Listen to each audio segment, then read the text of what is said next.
¿Y si te dijera que la verdadera espiritualidad no comienza en las iglesias, los templos o las mezquitas, sino en las profundidades más oscuras de tu propio ser?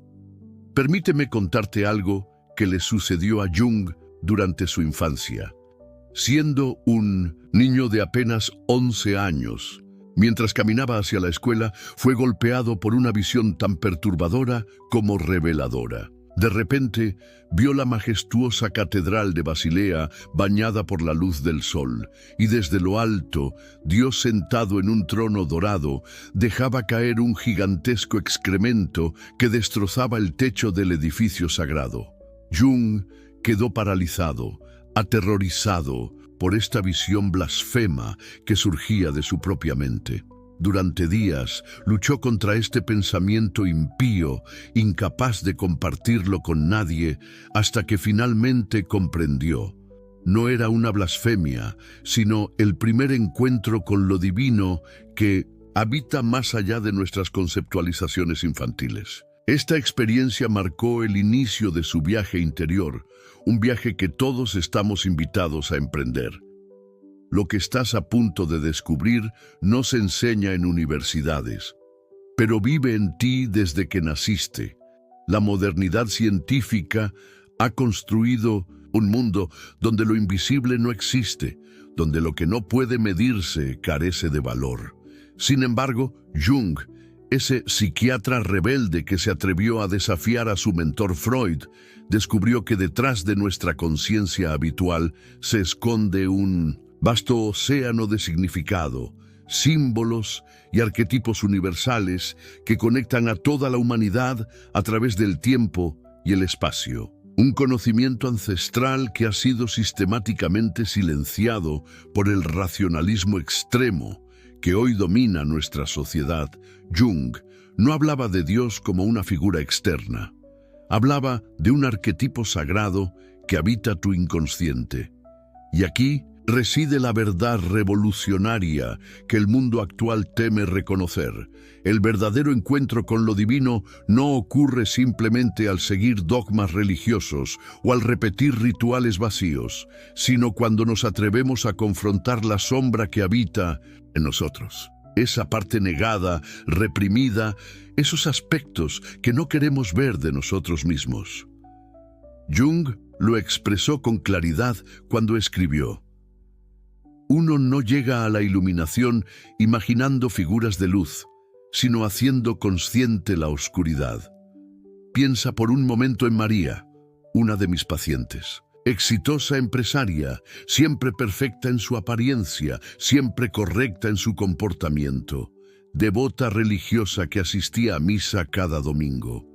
Sin embargo, algo en ella se sentía vacío, como si su conexión con lo divino fuera meramente superficial. Durante nuestras sesiones, María comenzó a explorar los sueños recurrentes donde aparecía una mujer salvaje, desaliñada, que bailaba desnuda en un bosque oscuro. Esta figura le provocaba repulsión, pero también una inexplicable fascinación. «Esa no soy yo», insistía. A medida que profundizamos en su trabajo interior, María reconoció en esa mujer salvaje aspectos reprimidos de su propia sexualidad, su espontaneidad y su conexión con la naturaleza, todo aquello que había sacrificado en el altar de la perfección social. El día que María abrazó esta sombra, lloró durante horas. «Por primera vez», me dijo, «siento que Dios me ve completa. No solo mi máscara, sino todo mi ser». Este relato nos lleva al corazón del pensamiento junguiano. La individuación, ese proceso mediante el cual nos convertimos en seres completos e integrados. No se trata de alcanzar la perfección, sino la totalidad. Y esta totalidad incluye inevitablemente nuestros aspectos luminosos y oscuros. Jung fue pionero en reconocer que lo que llamamos mal o sombra no es algo a eliminar, sino a integrar.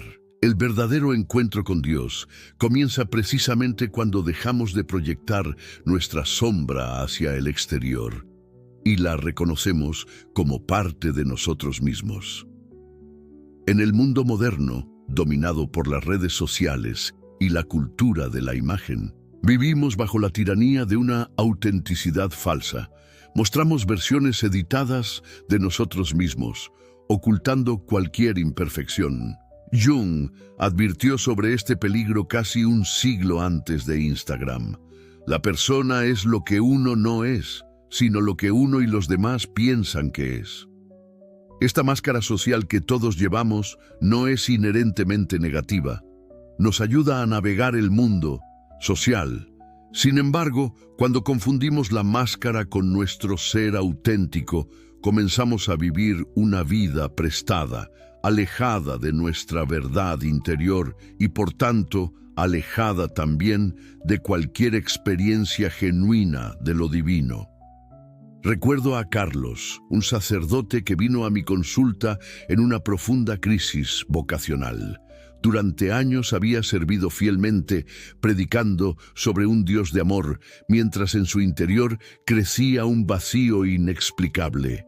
Sus sueños estaban poblados de imágenes perturbadoras, templos que se derrumbaban, figuras religiosas que se transformaban en demonios. El trabajo con el inconsciente reveló una verdad dolorosa.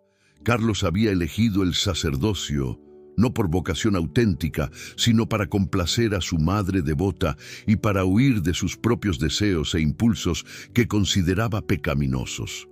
Al confrontar estos aspectos reprimidos, al aceptar su humanidad completa con todas sus contradicciones, Carlos experimentó lo que Jung llamaría una metanoia, una transformación profunda de la conciencia. Paradójicamente, al aceptar sus dudas y su sombra, su experiencia de lo divino se volvió más auténtica. Antes predicaba sobre un Dios que no conocía realmente, me confesó. Ahora siento su presencia precisamente en mi imperfección. Jung nos enseñó que el inconsciente colectivo contiene la suma total de la herencia espiritual de la evolución humana, nacida de nuevo en la estructura cerebral de cada individuo.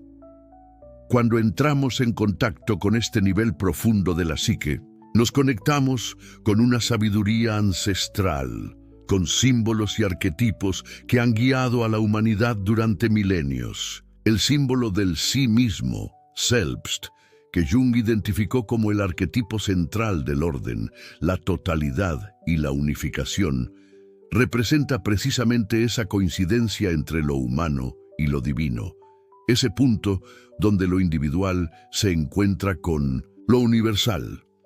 Este conocimiento ancestral ha sido sistemáticamente marginado por la ciencia materialista contemporánea. Mientras nuestros ancestros comprendían intuitivamente la importancia de los ritos de iniciación, los símbolos sagrados y los mitos como vehículos para la transformación psíquica, hoy vivimos en una cultura que ha reducido todo a lo literal, lo mensurable, lo superficial.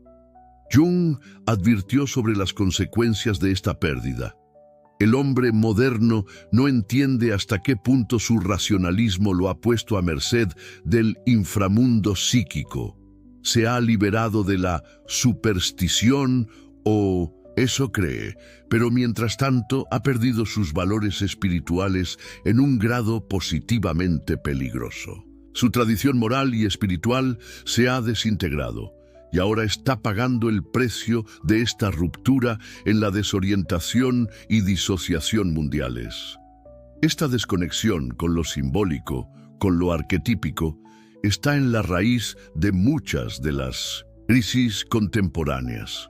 No es casualidad que en una época donde lo espiritual ha sido relegado a la superstición, las tasas de depresión, ansiedad y sensación de vacío existencial hayan alcanzado niveles epidémicos. Jung lo vio con claridad. Cuando negamos lo que él llamó la función religiosa del alma, esa necesidad innata de encontrar significado, conexión y trascendencia, no eliminamos esta energía psíquica, simplemente la forzamos a manifestarse de formas distorsionadas. Veamos el caso de Elena, una joven brillante, racional, formada en las mejores universidades. Elena se consideraba atea, rechazaba cualquier forma de espiritualidad como pensamiento mágico y racional. Sin embargo, sufría de compulsiones cada vez más restrictivas. Contaba los pasos exactos de su casa al trabajo, seguía rituales elaborados antes de dormir y sentía un terror irracional a determinados números o configuraciones. Durante nuestro trabajo terapéutico, quedó claro que estas compulsiones eran manifestaciones distorsionadas de una necesidad profunda de orden simbólico, de ritual, de conexión con algo que trascendiera la mera racionalidad.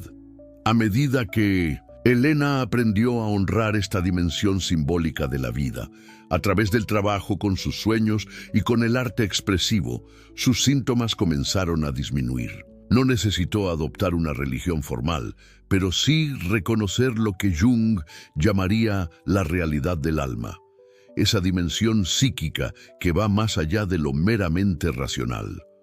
Lo revolucionario del enfoque junguiano es que no nos pide abandonar la razón para abrazar ciegamente lo irracional.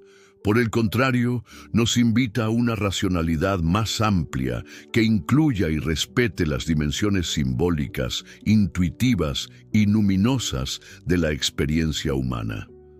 Jung, conviene recordarlo, era un científico, un médico psiquiatra formado en la tradición empírica. Su contribución fue reconocer que lo empírico incluye también la experiencia subjetiva, la realidad de los sueños, las visiones y los estados alterados de conciencia.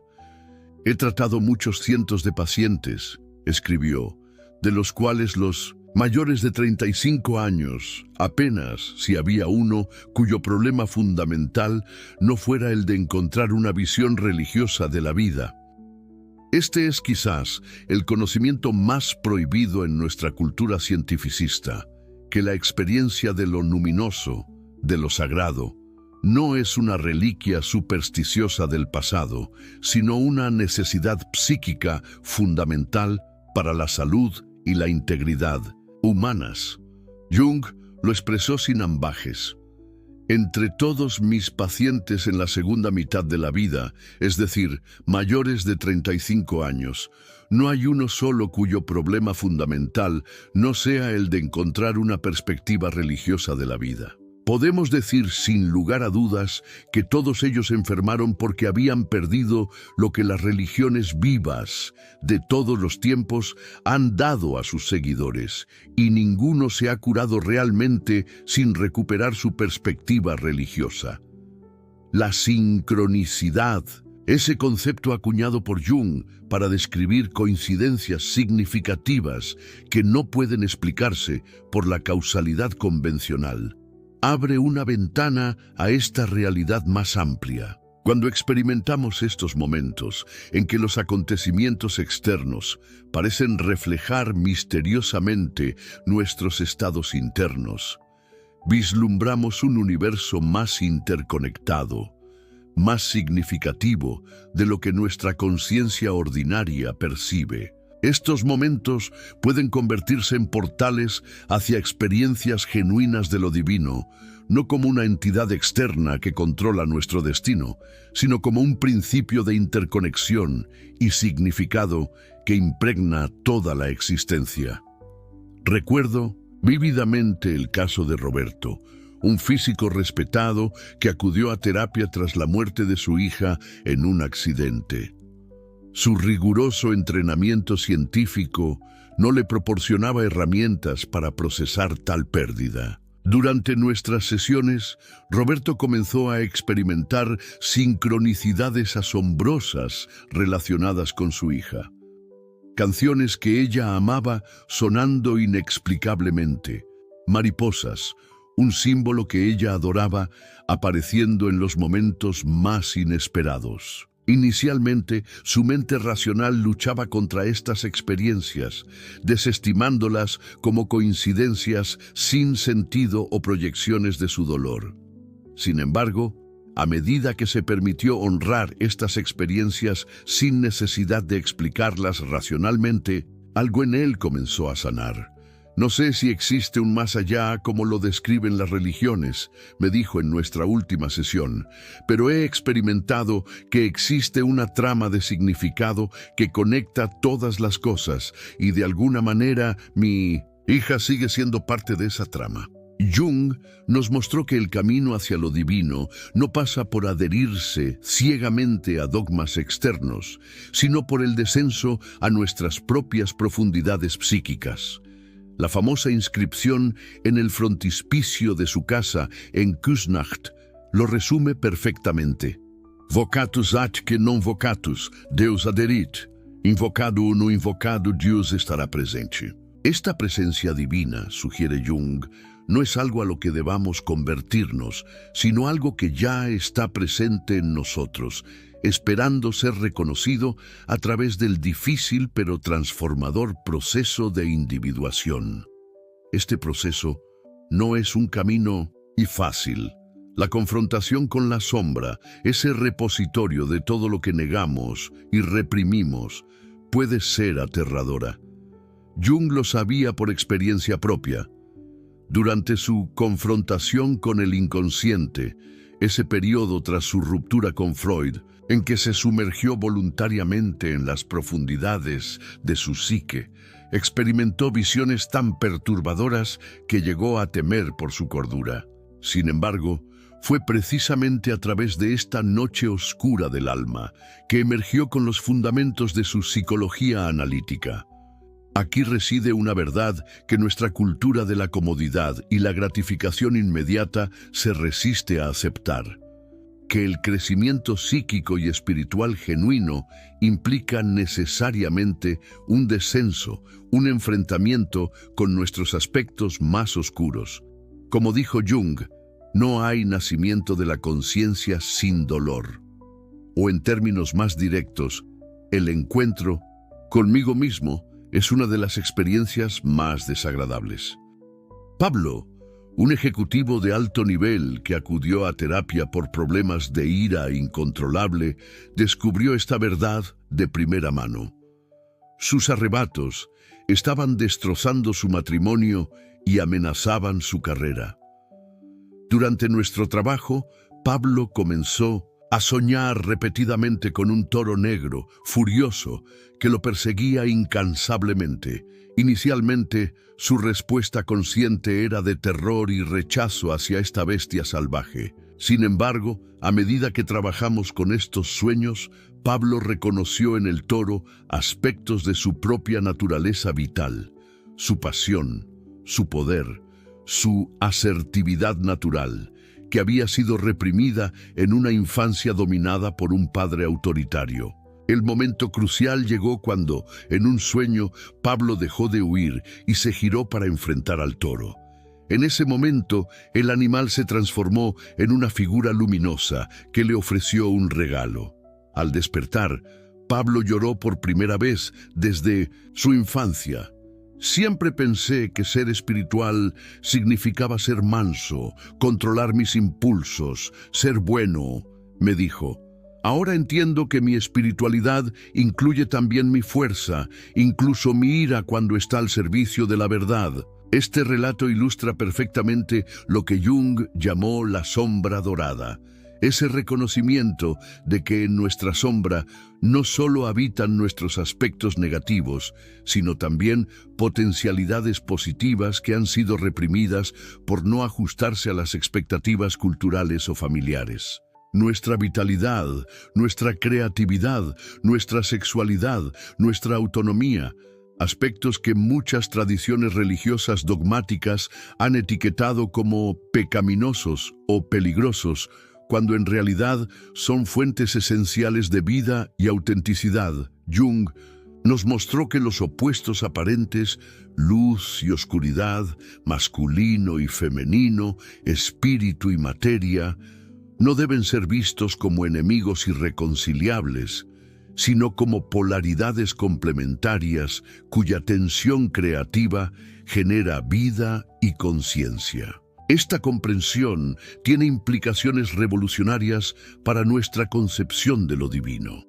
En lugar de un Dios exclusivamente trascendente, separado de la creación, y opuesto a todo lo mundano. Jung apunta hacia una divinidad que abarca tanto la trascendencia como la inmanencia, que se manifiesta tanto en lo luminoso como en lo oscuro.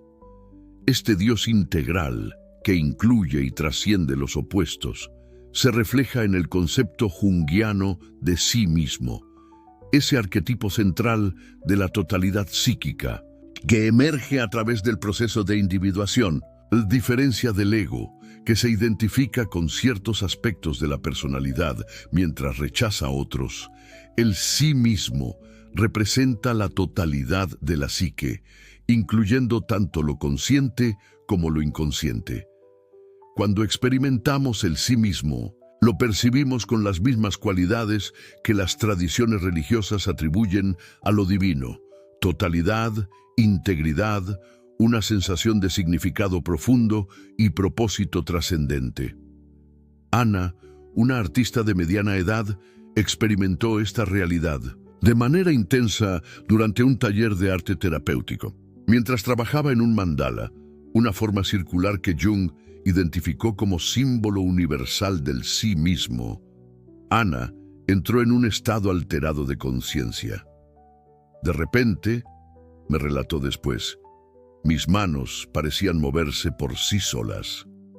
Sentí como si algo mayor que yo estuviera creando a través de mí, y al mismo tiempo nunca me había sentido tan completamente yo misma. Esta paradójica experiencia de ser simultáneamente uno mismo y algo mayor que el yo individual es característica de los encuentros genuinos con el sí mismo Dios en la psicología junguiana.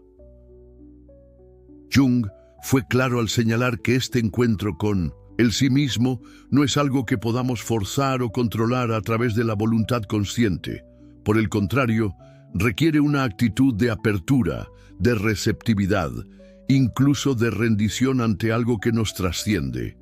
Es la muerte simbólica del ego como centro absoluto de la personalidad para dar paso a un centro más profundo y auténtico. Este proceso tiene notables paralelos con las descripciones místicas del encuentro con lo divino en diversas tradiciones religiosas. La noche oscura del alma de San Juan de la Cruz, el fana o aniquilamiento del sufismo islámico, la muerte del yo en el budismo zen. Lo revolucionario del enfoque junguiano es que no relega estas experiencias al ámbito de lo sobrenatural o lo meramente metafísico, sino que las reconoce como procesos psíquicos naturales, intrínsecos a la estructura de la psique humana. Jung desmitifica lo divino no para reducirlo a lo meramente psicológico, sino para revelar que la psique humana tiene dimensiones luminosas, trascendentes, divinas. Como él mismo escribió, la psique crea la realidad todos los días. El único término que expresa adecuadamente la naturaleza de lo inconsciente es luminoso, es decir, espiritual.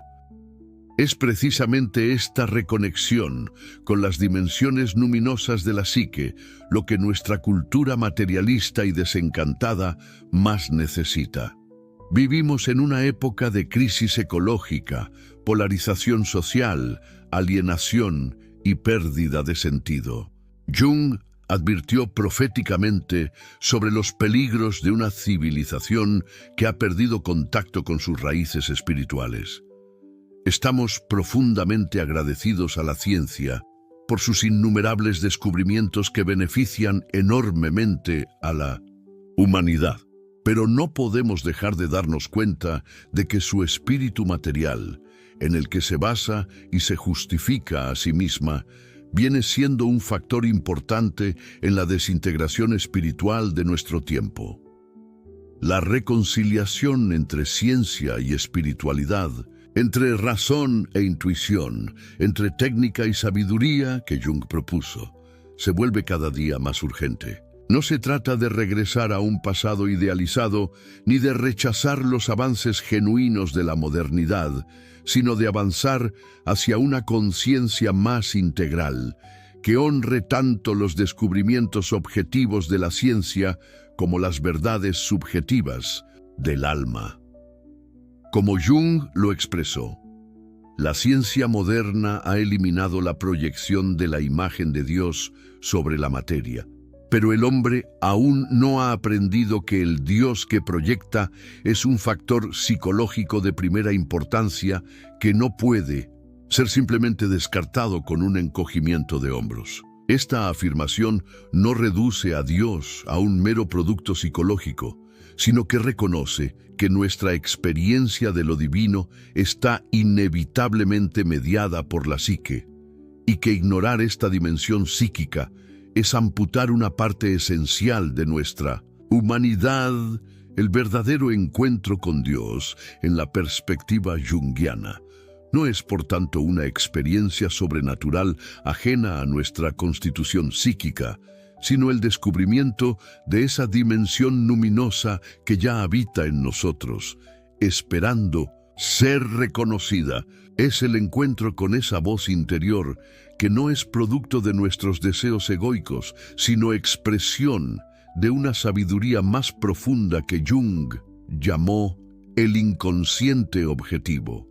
La práctica de la imaginación activa, esa técnica desarrollada por Jung para dialogar conscientemente con los contenidos del inconsciente, ofrece un camino práctico para este encuentro. A diferencia de la pasividad de la fantasía común o el control excesivo del pensamiento dirigido, la imaginación activa implica un diálogo genuino entre la conciencia y lo inconsciente, una relación yo-tú donde la conciencia no domina, pero tampoco se diluye. Es, en muchos sentidos, un modelo para nuestra relación con lo divino. Ni la sumisión ciega ante una autoridad externa, ni la arrogancia del ego que cree controlarlo todo. Gabriela, una profesora universitaria que se definía como agnóstica, experimentó esta realidad a través de la imaginación activa. Partiendo de imágenes recurrentes en sus sueños, comenzó un diálogo imaginario con una figura femenina anciana que emergía repetidamente en su vida onírica. Para su sorpresa, esta figura comenzó a responder con una sabiduría y perspectiva que Gabriela sentía claramente que no provenían de su conciencia ordinaria. «No sé si estoy hablando con una parte de mí misma o con algo más», me comentó asombrada, «pero estas conversaciones me están guiando hacia una comprensión más profunda de mi vida que cualquier terapia convencional». Jung habría respondido que, en cierto nivel, esa distinción entre una parte de mí misma y algo más se vuelve irrelevante. En las profundidades de la psique, lo personal y lo transpersonal, lo humano y lo divino, se encuentran y se entrelazan. Sí, sentiste que este mensaje tocó algo profundo dentro de ti. No estás solo. Hay miles de personas sintiendo lo mismo, buscando respuestas que el mundo moderno se niega a dar. Suscríbete a este canal Círculo Mental y acompáñanos en este despertar espiritual que Jung nos enseñó a honrar. Escríbenos en los comentarios. ¿Has tenido una experiencia que la ciencia no pudo explicar? Compartirla puede ayudar a despertar a otro buscador. El verdadero encuentro con Dios comienza cuando te atreves a mirar no hacia el cielo, sino hacia las profundidades de tu propio ser. Como dijo Jung, quien mira hacia afuera sueña, quien mira hacia adentro despierta.